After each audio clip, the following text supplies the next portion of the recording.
IMF اور پاکستان کے درمیان سٹاف لیول معاہدہ طے پا گیا۔ معاہدے کے بعد پاکستان کو 1 ارب 20 کروڑ ڈالر کی قسط ملے گی۔ منظوری کے بعد مجموعی ادا کی جانے والی قرض کی رقم 4 ارب 50 کروڑ ڈالر ہو جائے گی۔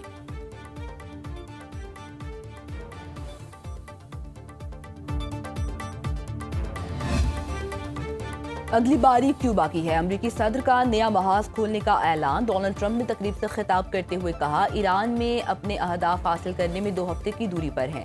ایرانی رجیم کے خطرے کو ختم کر رہے ہیں۔ ایران کی جارحیت اور بلیک میلنگ سے مشرق وسطیٰ کو آزاد کرایا۔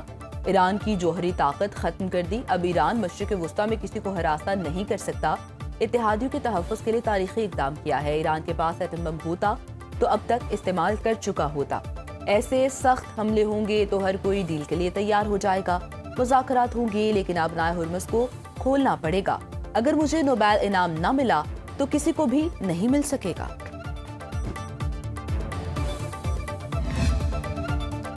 ایران کا سعودی عرب میں امریکی فوجی اڈے پر بڑا حملہ۔ سعودی شہر الخرج میں واقع پرنس سلطان ایئر بیس پر میزائل حملے میں 12 امریکی فوجی زخمی ہو گئے۔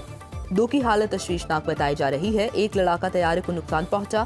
امریکی فوج کے مطابق ایران کے خلاف جنگ میں اب تک 13 فوجی ہلاک، 300 سے زائد زخمی ہو چکے۔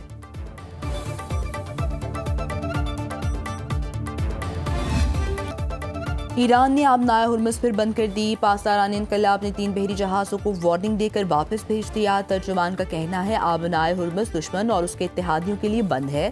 ایران کا اسرائیل پر کلسٹر بموں سے لیس میزائل سے حملہ۔ نیگیو ریگستان، دیمونا، پیر شیبا، پوراد، ایشکلون میں سائرن بج اٹھے۔ تل ابیب میں 1 شخص ہلاک، 2 زخمی۔ راکٹ کے ٹکڑوں سے تل ابیب کے 11 مقامات متاثر۔ عمارتوں، سڑکوں، گاڑیوں کو شدید نقصان پہنچا۔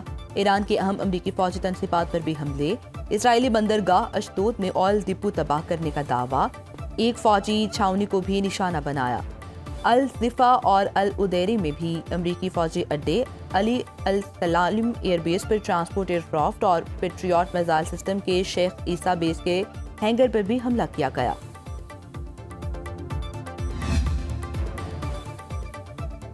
امریکہ اور اسرائیل کے ایران کے رہائشی علاقوں پر شدید حملے۔ اصفہان، قم اور ارومی شہر میں گھروں کو نشانہ بنایا۔ کئی عمارتیں ملبے کا ڈھیر بن گئی۔ اصفہان پر حملے میں 7 بچوں اور 7 خواتین سمیت 26 افراد شہید ہو گئے۔ 24 گھنٹے میں مجموعی طور پر 36 شہادتیں۔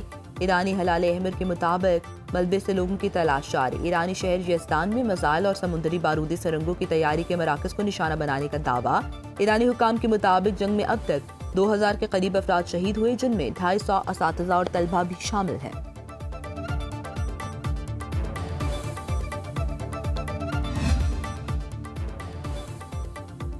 امریکی اسرائیلی حملوں میں شدید نقصان ہوا۔ مبارکہ میں 2 بجلی گھر مکمل طور پر تباہ ہو گئے، جن کی پیداوار 914 اور 250 میگا واٹ تھی۔ ایرانی صوبہ اصفہان کے گورنر مہدی جمال نیاد کہتے ہیں، ایک صنعتی پروڈکشن کمپلیکس بھی حملے کی زد میں آ کر تباہ ہوا۔ مبارکہ اسٹیل کے ایک پیداواری یونٹ کو جزوی نقصان پہنچا۔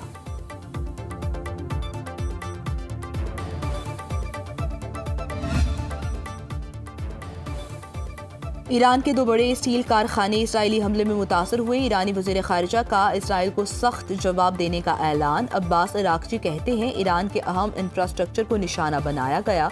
شہری نیوکلیئر سائٹس پر حملہ عالمی قوانین کی خلاف ورزی ہے۔ حملہ امریکی صدر کی جانب سے سفارتکاری کے لیے دی گئی مہلت سے متصادم ہے۔ اسرائیل نے خوزستان اور مبارکہ کے steel plants, Khondab heavy water facility اور اردکان یلو کیک پلانٹ پر بھی حملہ کیا۔ پٹرول پر فی لیٹر 95 روپے، ڈیزل پر 203 روپے اضافہ کرنے کی تجویز دی گئی ہے۔ پٹرول کی قیمت 544 روپے، ڈیزل کی قیمت بھی 790 روپے فی لیٹر ہونی چاہیے تھی، جسے میں نے آپ کی مشکلات کے پیش نظر ایک بار پھر مسترد کر دیا ہے۔ اس ہفتے میں مزید 56 ارب روپے کا اضافی بوجھ وفاقی حکومت خود برداشت کرے گی۔ حکومت کا تیل کی قیمتیں برقرار رکھنے کا فیصلہ۔ وزیر اعظم شہباز شریف نے قوم سے خطاب میں کہا، پیٹرول 95 اور ڈیزل کی قیمت 230 روپے لیٹر بڑھانے کی سفارش کی گئی تھی۔ حکومت رواں ہفتے مزید 56 ارب روپے کا اضافی بوجھ برداشت کرے گی۔ حکومت اب تک پیٹرولیم مصنوعات کی مد میں 125 ارب روپے کا ریلیف دے چکی۔ ہم یہ بوجھ نہ اٹھاتے تو پیٹرول 322 روپے کی بجائے 544 روپے اور ڈیزل 335 روپے کی بجائے 790 روپے لیٹر ہوتا۔ ترقیاتی بجٹ میں 100 ارب کی کٹوتی کی۔ کفایت شعاری کی مہم میں ایک ایک پیسہ بچا کر عام آدمی کے لیے وقف کیا۔ وقت کا تقاضا ہے قوم اپنی زندگی میں انقلابی تبدیلی لائے اور حکومت کا ساتھ دے۔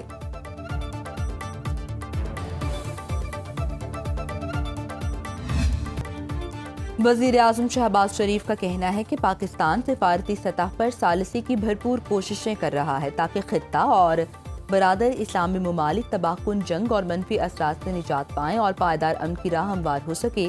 وزیر اعظم نے قوم سے خطاب میں کہا کہ میں نے متعدد مرتبہ ایران اور خلیجی ممالک کے سربراہان کے ساتھ تفصیلی گفتگو کی۔ نائب وزیر اعظم اسحاق ڈار پوری محنت اور خلوص کے ساتھ کوشاں ہیں۔ فیلڈ مارشل امن کوششوں میں فعال اور کلیدی کردار ادا کر رہے ہیں۔ وزیر اعظم نے کہا کہ پاکستان کی سفارتی کوششیں محض بین الاقوامی سفارتی ذمہ داری نہیں، خالصاً اللہ کی رضا اور امت مسلمہ کی بہتری کے لیے ہے۔ کوئی کسی بھی مکتبہ فکر اور مسلک سے تعلق رکھتا ہو، ہم سب کے دل میں امن کی تمنا یکساں ہے۔ وزیر اعظم سے کویتی ولی عہد شیخ صبا خالد کا ٹیلی فونک رابطہ بھی ہوا۔ شہباز شریف نے کویت پر حملوں کی مذمت کی اور مشکل حالات میں کویت کے عوام کے ساتھ مکمل یکجہتی کا اظہار کیا۔ امریکہ اور ایران کے درمیان بالواسطہ مذاکرات بذریعہ پاکستان پیغامات کی صورت میں جاری ہیں۔ نائب وزیر اعظم اسحاق ڈار کا سوشل میڈیا ایکس پر پیغام، کہا امریکہ نے 15 نکات ایران کے ساتھ شیئر کیے جو زیر غور ہیں۔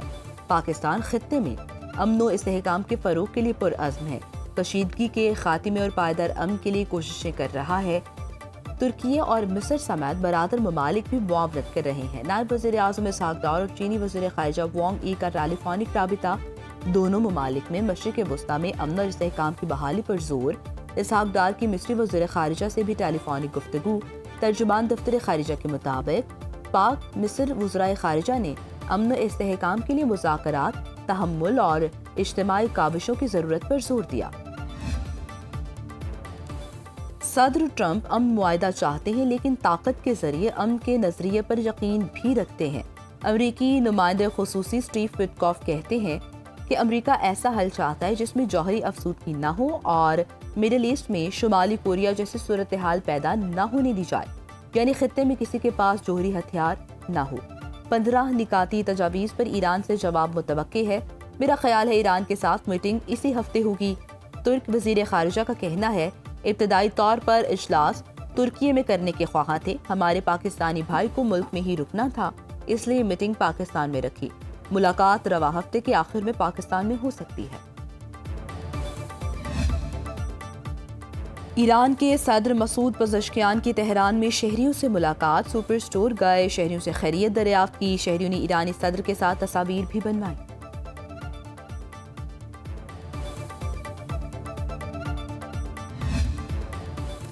امریکی نائب صدر جے ڈی وینس کی اسرائیلی وزیر اعظم نیتن یاہو سے ٹیلی فون پر شدید تلخ کلامی، برطانوی میڈیا کا انکشاف۔ امریکی نائب صدر نے کہا ایران پر حملے کے بعد ریجیم چینج کا نیتن یاہو کا دعویٰ جھوٹا نکلا۔ ایران کے حوالے سے نیتن یاہو کی تمام قیاس آرائیاں غلط ثابت ہوئیں۔ حملے کے بعد نیتن یاہو نے ٹرمپ کو جو خواب دکھائے ایک بھی سچ ثابت نہیں ہوا۔ ایرانی سپریم لیڈر کو راستے سے ہٹانے کے باوجود ایران کی رجیم تبدیل نہیں ہوئی۔ سپریم لیڈر کی موت کے بعد ایرانی حکومت مزید مضبوط ہوئی ہے۔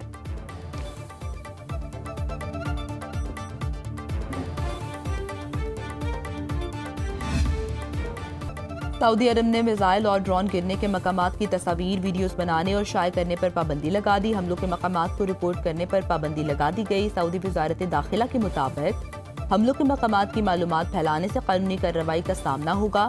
ایسے کسی بھی مواد کی تشخیص سے گریز کریں جو ملک کی سلامتی کو متاثر کر سکتی ہو۔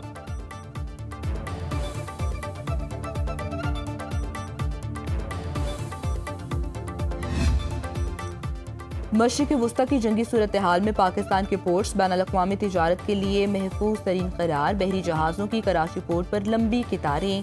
24 روز میں کے پی ٹی پر 8,860 بحری جہازوں کو ہینڈلنگ کی گئی ہے۔ آبنائے ہرمز بند ہونے کے باعث دنیا بھر کی شپنگ کمپنیوں نے اپنے بحری جہازوں کی کراچی پورٹ پر برتھنگ کرائی۔ بحری جہازوں کی ہینڈلنگ بڑھنے سے اربوں روپے کی آمدنی ہو رہی ہے۔ حکومت نے بندرگاہوں کی مجموعی گنجائش میں اضافہ کیا۔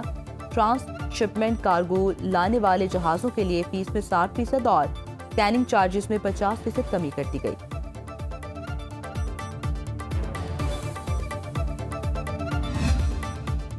توانائی بحران کے باعث موبائل اپلیکیشن کے ذریعے سبسڈی دینے کا فیصلہ۔ وزارت آئی ٹی نے 24,000 موبائل فونز کی خریداری کے لیے اظہار دلچسپی مانگ لیا۔